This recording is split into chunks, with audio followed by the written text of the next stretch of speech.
Hey, welcome in. It is Eric Bach, your host of the Look Great Naked podcast and the founder of Bach Performance and the Look Great Naked Protocol. And today we are going to break down 6 signs to know if you are training hard enough to radically transform your body. As somebody who trains at home on occasion, but also in many gyms, the number one thing that I see in the gym, people are not quite training hard enough to elicit the gains that they are looking for specifically in the gym.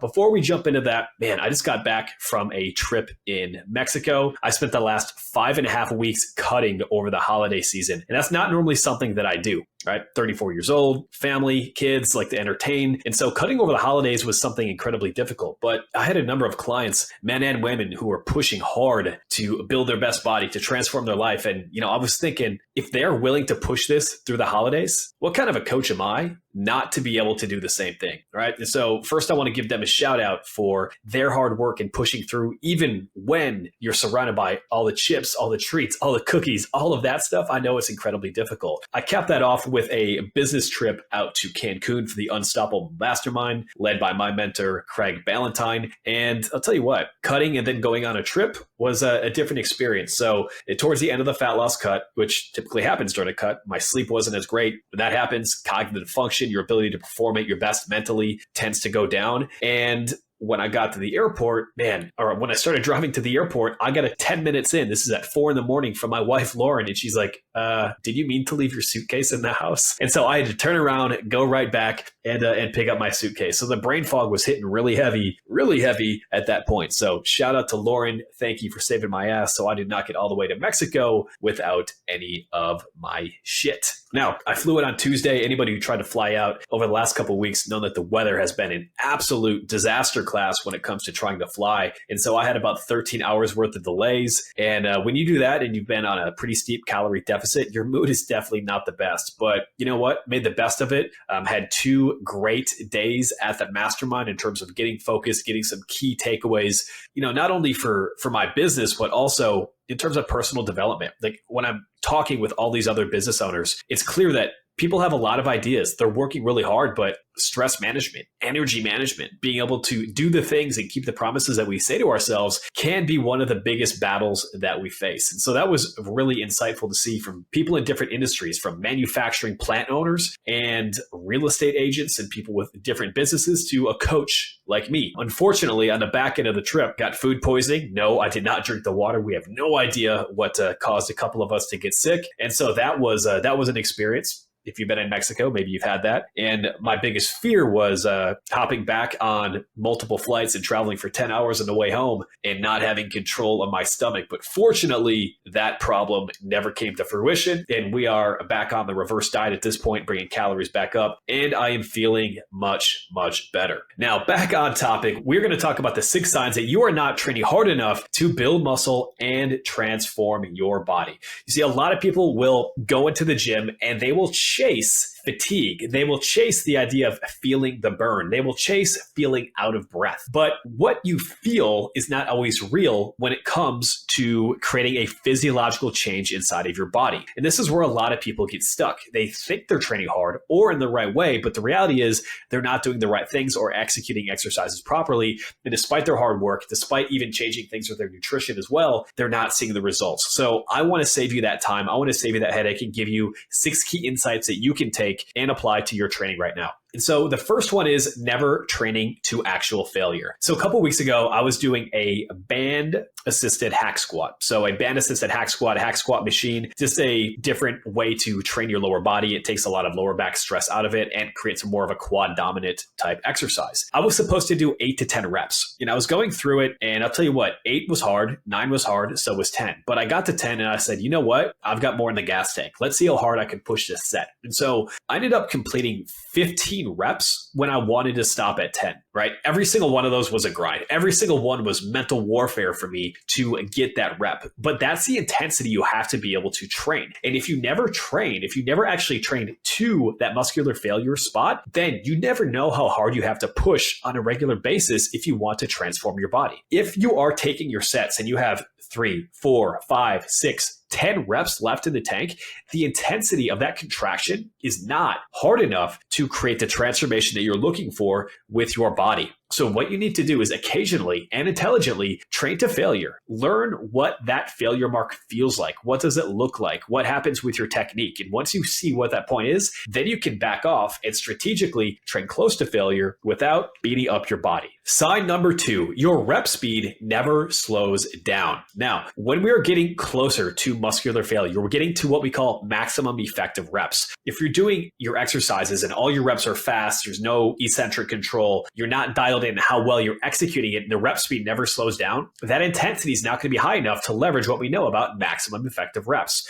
And so what are maximum effective reps? That is when the rep speed of an exercise begins to slow down, even if your intent is to push it as hard as possible. When we start to reach what we call maximum effective reps, when that rep speed starts to slow down, that is when we are maximizing muscle fiber recruitment. When we think about muscle fiber recruitment, here's what we need to know. Anytime you're doing an exercise, you're recruiting a certain percentage of muscle fibers. If we can recruit more muscle fibers, we can fatigue more of them. If we can fatigue more of them after recruiting them, we can help them grow. And so as we get closer to failure, as those reps start to slow down, we create more mechanical tension. Mechanical tension is a primary driver of muscle growth. And so when we do this, when we start to train to the point where our rep speed is actually slowing down throughout that exercise, we're creating a greater stimulus for our muscles to grow. But if you're going through and you're never actually getting to the point where that rep speed is slowing down, you're not tapping into maximum effective reps, and you're not going to maximize that muscle building stimulus to grow. Number 3, too many supersets. I get it. You're busy. You want to look great naked without living in the gym. But if you're doing too many supersets, especially with low rest periods, something that we'll get into shortly, you're never going to allow your body to recover, to maximally recruit muscle fibers, and create enough tension inside of your muscles to grow. By and large, I understand the time idea of supersets, but using straight sets with one exercise is typically going to be more effective than supersets. It doesn't mean you can't use them, but for the most part, what I like to do is I like to focus on going straight sets for the first 2, 3, even 4 exercises that I'm doing within a workout. And if I'm going to have more volume after that, then I might do supersets with something like isolation work, say an incline dumbbell bicep curl with an incline dumbbell skull crusher. That would be an example. But if you're supersetting everything and wondering why you're not growing, the reality is the supersets probably aren't allowing you to push those sets that you're doing hard enough to elicit the gains that you're looking for in the gym. Problem number 4, you're training with too much exercise variation. If you're constantly changing the exercises that you're doing, you're never going to build the skill of training. And when it comes to building lean muscle and transforming your body, you need to get good at actually executing the exercises.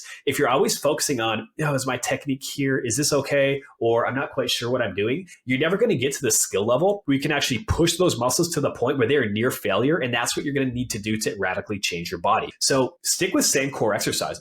If I look at my training splits, I'm doing the same exercises that I've done for 10 or 15 years. I might make little variations and tweaks every couple of weeks, 4 to 6 weeks, 6 to 8 weeks. But by and large, most people change their programs way too often. And that doesn't even account for piecemealing random shit that you see on YouTube or you see on Instagram or TikTok and trying to make your own workout. That is a surefire way to fail. The reality is you can follow an exercise program, and as long as you're tracking your workouts and getting stronger within these parameters, you can keep using it week after week after week. There are some times when I'll stick with the same workout program for 8+ years. And listen, I'm probably more advanced than the majority of people listening to the podcast for me talking about this, right? The reality is, if you have too much variation, though, you're not going to drive the progress that you want because you're not developing the skills to be maximally productive within the workouts and take them as close to failure as you can. Number 5, always using perfect technique. If your technique is always perfect, chances are you're not pushing the intensity hard enough. It doesn't mean you should be sloppy, but you should learn to understand how much cheat can I get away with within a satisfactory kind of risk level. And that's going to be the key point to being able to maximize that lean muscle growth. And then finally, resting long enough. Rest 2 to 3 minutes at least between heavy compound exercises. When you get to your isolation work, 60 to 90 is going to be fine. But if you're not resting, it's going to negatively impact your ability to push hard. Number 5, always using perfect technique. Listen, we want to use good technique. We want to be safe. We want to maximize how hard we're working while keeping technique close. But if you are going to push towards a point of failure, you're going to get to a point where your technique starts to get adjusted just a little bit. The key is you have to find out how hard to push to get to a point where you're not going to the point of complete muscular failure where you're putting yourself at risk, but getting to the point where you're willing to sacrifice a little bit of technique to push those muscles towards the final end. As an example, if you are doing deadlift is an example where you do not want to push to the point of past optimal technique if injury injury risk is something that's of primary concern. However, if you're doing something like a bicep curl and you get to the point and you notice that you're struggling to fully extend your elbows at the end, or you can't quite get that peak contraction at the top, that's fine. If that technique is not fully perfect all the way through on a lower risk exercise. But naturally, as you're pushing towards a point of muscular failure, which is going to be crucial to training hard enough to change your body, you're going to have some changes in what that technique looks like. So the battle becomes, how can I do it safely and as effectively as possible, knowing my body to comfortably push past what would be ideal technique to get to that failure point without going so far